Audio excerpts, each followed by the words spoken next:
जय जिजाऊ जय शिवराय. मित्रांनो, निवडणुकीचा प्रचार आता संपत आला. अवघ्या 24 तासामध्ये सगळ्या महानगरपालिकेच्या या प्रचाराच्या तोफा थंडावतील. राज्यात आणि केंद्रात सख्य मित्र असणारे सध्या पक्के वैरी आहेत. पण मैत्रीची सेटलमेंट होणार का? आतापर्यंत बोललेलं सगळं परत एकत्र येणार का?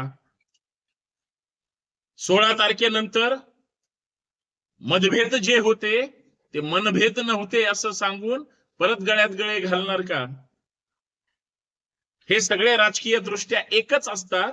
तुम्हाला आम्हाला महाराष्ट्राला हे फक्त मूर्खात काढतात असं जे काही बरेचसे राजकारणी म्हणतात ते खरं आहे का? आणि तसंच होणार का? या सगळ्या मुद्द्यांवर मित्रांनो चर्चा करायचे. सर्वांना जय जिजाऊ जय शिवराय परत एकदा, आणि जय महाराष्ट्र सुद्धा.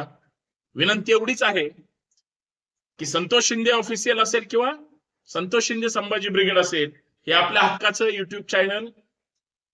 मी संतोष शिंदे पुण्यातून आपल्यासोबत चर्चा करतोय. विनंती एवढीच आहे, व्हिडिओ शेवटपर्यंत पहा, जास्तीत जास्त शेअर करा आणि सगळ्यात महत्वाचं बेल आयकॉन प्रेस करा, नोटिफिकेशन ऑल ठेवा, कमेंट करा. कमेंट करायला विसरू नका. फार तर आपण त्याच्यावर चर्चा करूयात. महानगरपालिकेच्या निवडणुका ज्या पद्धतीने रंगात आल्या, देवेंद्र फडणवीसांनी कधी नव्हे ते अजित पवारांचे वाभडे काढले. एवढंच काय, देवेंद्र फडणवीसांचा जो पटशिष्य आहे पिंपरी चिंचवडचे महेश दादा लांडगे, त्यांनी सुद्धा अजित पवारांना अरे तुरेची भाषा केली.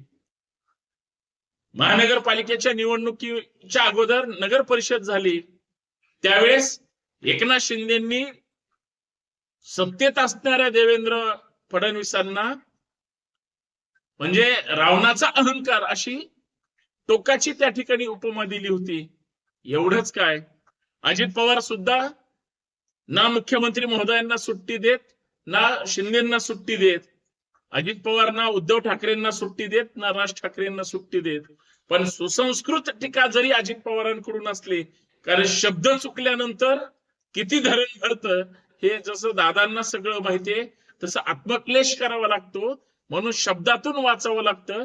हे सुद्धा राजकारण्यांना त्या ठिकाणी पक्क माहितीये. पण एक गोष्ट लक्षात घेतली पाहिजे, हे सगळे एकमेकांचे सख्खे मित्र आहेत. महानगरपालिकेच्या निमित्ताने स्वतःच्या पक्षातल्या कार्यकर्त्यांना संधी मिळावी, आपला पक्ष वाढावा, मोठा व्हावा, नावारूपाला यावा. कार्यकर्त्यांच्या जीवावर राजकीय पक्ष मोठे होतात, नेता मोठा होतो, आणि नेता मोठा झाला तर पक्षाला चांगले दिवस येतात. हे अजित पवारांना कळतं, एकनाथ शिंदे आणि देवेंद्र फडणवीसांना कळतं, तसंच राज उद्धव ठाकरेंना सुद्धा कळतं. शरद पवारांना कळतं की नाही माहित नाही. आणि काँग्रेसला जर कळून चुकतं किंवा चुकल्यासारखं आता सध्या वाटतं, इतकी सगळी संभ्रमावस्था सध्या महाराष्ट्राच्या राजकारणामध्ये आहे. सत्तेत कोण आहे, विरोधात कोण आहे, कोण कोणाच्या कळपातला आहे, कोण कुणाच्या दावणीला बांधलेला आहे, कोण कुणाच्या चमच्यानं त्या ठिकाणी पाणी पिण्याचं काम करतोय, कोण कुणाच्या हाताखालचं भावलंय, हे सगळं या महानगरपालिकेच्या निवडणुकीत लक्षात आलं. बऱ्याच जणांनी रात्रीत पक्ष बदलले, बऱ्याच जणांनी रात्रीत नेते बदलले, बऱ्याच जणांना काही क्षणात पक्षातून काढून टाकलं, काही जणांना एबी फॉर्म दिले नाही, काही जणांना बऱ्याच क्षणाला चकवा देण्यात आला. म्हणजे चुकार धंदे एवढे या सध्याच्या महानगरपालिकेच्या निवडणुकीमध्ये झाले. महाराष्ट्रामध्ये पुणे महानगरपालिका असेल किंवा मुंबई महानगरपालिका असेल, एकनाथ शिंदे आणि देवेंद्र फडणवीस जर मुंबईत एकत्र असतील तर मग पुण्याच्या महानगरपालिकेमध्ये एकनाथ शिंदेना एवढे 10-12 जागा, ह्या तुच्छ जागा देईपर्यंत एकनाथ शिंदेची तेवढी खरं तर त्यांच्या युतीच्या सरकारमध्ये किंमत नव्हती का? आणि जर असेल असं गृहीत धरायला हरकत नाही, मग अचानक 162 त्या ठिकाणी नगरसेवक असताना 120 पर्यंत किंवा त्याच्या जवळपास मागे पुढे शिंदे साहेबांनी कुणालाही उमेदवारी देऊन धनुष्यबाण त्या ठिकाणी भगवा फडकवण्याचा किंवा सगळ्या पुण्यामध्ये आपले उमेदवार आहेत बाबा हे दाखवण्याचा त्यांनी जो यशस्वी प्रयत्न केला इथल्या दंगेकरांनी, त्या सगळ्या टीमने. पण मुळात मुंबईतला वाद, पश्चिम महाराष्ट्रातला वाद, किंवा विदर्भ खानदेश आणि मराठवाड्यातला वाद विलासराव देशमुखांपर्यंत संपवण्याची भाषा ज्या भाजपने केली, मुंबई ही महाराष्ट्राची नाही, हे मुंबईत येऊन तो अण्णामलाई वगैरे दीडदमडीचा कोणतरी येऊन ज्यावेळेस भाजपच्या नेत्यांनी केली, त्यावेळेस आता मराठी माणूस दुखावला गेलेला आहे, मराठवाड्यातला माणूस दुखावला गेलेला आहे. शहरातल्या बऱ्याच महानगरपालिका भाजपच्या हातातून सुटतायत. पण यांचेच नगरसेवक परत एकत्र करून जर हे परत युतीची महापालिकेत सत्ता आणली तर आश्चर्य वाटायला नको. या प्रमुख मुद्द्यावर मित्रांनो मला चर्चा करायची. कारण असं आहे, मी आज पुणे शहरामध्ये बऱ्याच ठिकाणी फिरलो, वेळ नाही मिळाला. अचानक आपल्यासमोर माझ्या मनातली इच्छा बोलायची होती म्हणून समोर व्हिडिओच्या माध्यमातून येतोय. आज घडलं काय, उद्या काय घडणार आहे, यापेक्षा सध्या काय शिस्त आहे हे सुद्धा महत्वाचं आहे. समजा मुंबई महानगरपालिकेमध्ये अचानक काही जागांची गरज पडली तर देवाभाऊंना आणि एकनाथ भाईंना अजित पवार सुद्धा मदत करू शकतात. निवडणुका झाल्यानंतर कुणी एकत्र येऊ शकतं. आपण 2-3 सरकार 2च वर्षामध्ये सत्तेत आलेलं आपण पाहिले. तसेच पुणे महानगरपालिकेमध्ये सुद्धा कुणाची गरज कुणाला पडेल आणि ज्या पद्धतीचा परफॉर्मन्स अजित पवार दाखवतायत, ज्या पद्धतीनं भाजप बॅकफुटवर पुणे आणि पिंपरी चिंचवड महापालिकेमध्ये गेली, काँग्रेस दिसेनाशी झाली, एकनाथ शिंदेनी सुद्धा स्पीड घेतलाय. दुसऱ्या बाजूला अजित पवारांनी दोन्ही राष्ट्रवादी एकत्र करून जो एक मधला मार्ग काढण्याचा प्रयत्न केला, तिथं उद्धव ठाकरे किंवा राज ठाकरे किंवा काँग्रेस एकत्र यावं लागलं. म्हणजे सध्या प्रत्येक प्रभागामध्ये 1 नाही, 2 नाही, 3 नाही, 4 पक्ष एकमेकाच्या विरोधात 4 उमेदवार घेऊन उभे आहेत. अपक्षाचं किंवा इतरांचं तर अजून बोलायलाच नको. या सगळ्या गोंधळामध्ये जर उद्या हे लोक सत्तेवर आले, अर्थात सत्तेपासून दूर राहिले किंवा सत्ताच मिळाली नाही, मला स्पष्टपणे सांगा, भाजपला गरज पडली, अजित पवारांना गरज पडली, एकनाथ शिंदेची मदत लागली, हे लोक आज जरी विरोधात असले, विभक्त असले, तरी उद्या सत्तेसाठी एकत्र कुटुंब पद्धती स्वीकारणार की नाही स्वीकारणार, हे फक्त आता कार्यकर्त्यांच्या हितासाठी निवडणूक आहेत म्हणून दाखवतायत. पण सत्तेत येण्यासाठी यांना जर एकमेकांची मदत लागली तर हे काय एकमेकाच्या विरोधात जाणार आहेत? हे आता एकमेकांच्या विरोधात बोलतायत, देवाभाऊ बोलतायत किंवा सगळे अजितदादा बोलतायत, परंतु खालच्या एकेरी भाषेतल्या म्हणजे राजकारणाचा दर्जा पिंपरी चिंचवड मध्ये कसा घसरलाय त्याचा फायदा सुद्धा कोणाला होतो. कारण बहुतांश मराठी माणसं किंवा इतर सगळे लोक असं म्हणतायत, मुंबईमध्ये मराठी माणूस एकत्र झाला, बरेच लोक 2 भाऊ एकत्र आल्यामुळे ढसाढसा रडू लागली, लोकांना चांगलं वाटतंय. मतांचं बटन त्या ठिकाणी आता ठाकरेंच्या बाजूने दबलं जातंय किंवा अजून काय परप्रांतीयांचा चमत्कार होतोय का परत हे तिघं सत्तेपासून विभक्त झालेले महानगरपालिकेच्या परत सत्ता येण्यासाठी हे एकत्र आले, येतील का, हाच माझा प्रश्न आहे.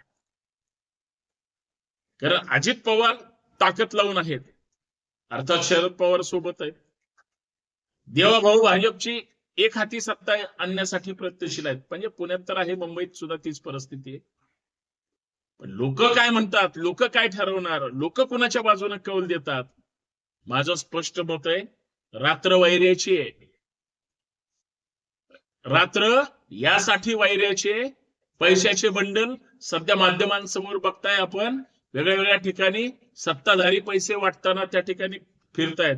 म्हणजे एका बाजूला मोदींचा विकास म्हणायचं, फडणवीसांचा विकास म्हणायचं आणि त्याच्यासाठी मी त्या पक्षात गेलोय म्हणायचं, तिकीट मिळवायचं आणि निवडून येण्यासाठी परत पैसे वाटायचे. याचा अर्थ काय? यांच्या चेहऱ्याचा काहीच उपयोग झाला नाही, पैशाचाच उपयोग त्या ठिकाणी होणार आहे.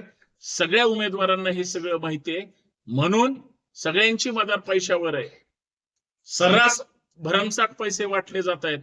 पैशासाठी ही कुठल्याही थराला जाऊ शकतात अशी लोकांची सुद्धा धारणा झाली. आज मजूर अड्ड्यावर लोक नाहीत, सगळ्यांना 400, 500, 600 रुपयापर्यंत रोजगार मिळतोय. एका दिवसात 4 ठिकाणी महिला प्रचारासाठी फिरतायत, दररोज हजार हजार रुपयाचं जेवणासहित पॅकेज आहे. एवढं सगळं असताना सध्या महाराष्ट्रात एक भयानक वातावरण सुरू आहे, टीकेची झोड सुरू आहे, लोकांची दिशाभूल सुरू आहे. आणि याच्यामध्ये कोण आज विरोधात आहे, कोण एकत्र येईल, कोण कुणासोबत त्या ठिकाणी सत्तेमध्ये बसणार आहे, हे जरी 24 तासानं कळणार असलं, प्रचार थंडावणार असला, तरी बटन दाबेपर्यंत जोपर्यंत हातात लक्ष्मी येणार नाही तोपर्यंत कुणालाच कौल मिळणार नाही. एखादा मतदार राजा असतो माझ्यासारखा, मला हे पण पैसे द्यायला येत आहेत, मी त्यांना आधार कार्ड दिलंय, मला हे पण पैसे द्यायला येत आहेत, मी लगेच आधार कार्ड दिलंय, मला अजून तिसरा आणि चौथा पक्ष सुद्धा विचारायला येतोय किती मतदान आहे, मी त्यांना सुद्धा आधार कार्ड पाठवलंय. आधार कार्ड पाठवल्याशिवाय किंवा त्या लोकांनी चेक केल्याशिवाय आता पैसे मिळत नाहीत. पण पैसे घेतल्याशिवाय लोक मतदान करत नाहीत, करणार नाहीत. इतकी भयानक अवस्था जर सध्याच्या महानगरपालिकेच्या निवडणुकीच्या निमित्तानं सगळ्या झोपडपट्ट्या, सगळ्या सोसायट्या विकत घेतल्या जात असतील, जे जे बडे उमेदवार आहेत किंवा नेत्यांची मुलं आहेत, सगळीकडे चर्चा आहे ते पैसे वाटतायत, पैसे वाटणार आहेत. मतांचा काही ठिकाणी 2-4 हजार, काही ठिकाणी 5-7 हजार, 10 हजारापर्यंत जर रेट फुटणार असेल आणि लोकशाहीला जर अशा पद्धतीचा दगाफटका होत असेल आणि पैशानी माणूस निवडून येणार असेल आणि मतदारांची गरज नसेल, तर महाराष्ट्र चाललाय कुठं? देशातली काही वेगळी परिस्थिती नाही, पण लोकशाहीची मात्र वाटचाल त्या ठिकाणी अधोगतीकडे चालली का? मतदार विकला जातोय का? आणि स्वाभिमान घाण ठेवला जातोय का? हे सगळं आपल्याला पाहायला मिळणार आहे या निवडणुकीच्या निमित्तानं. पण हे सगळे आज विभक्त झालेले, वेगळे झालेले, उद्या एकत्र आले तर फक्त आश्चर्य वाटू देऊ नका, कारण ही त्यासाठीच वेगळे झालेत, कार्यकर्त्यांसाठी वेगळे झाले, पण सत्तेसाठी एकत्र येणार हे लक्षात ठेवा. तुमचं काय मत आहे? कमेंट करून नक्की सांगा. जय शिवराय.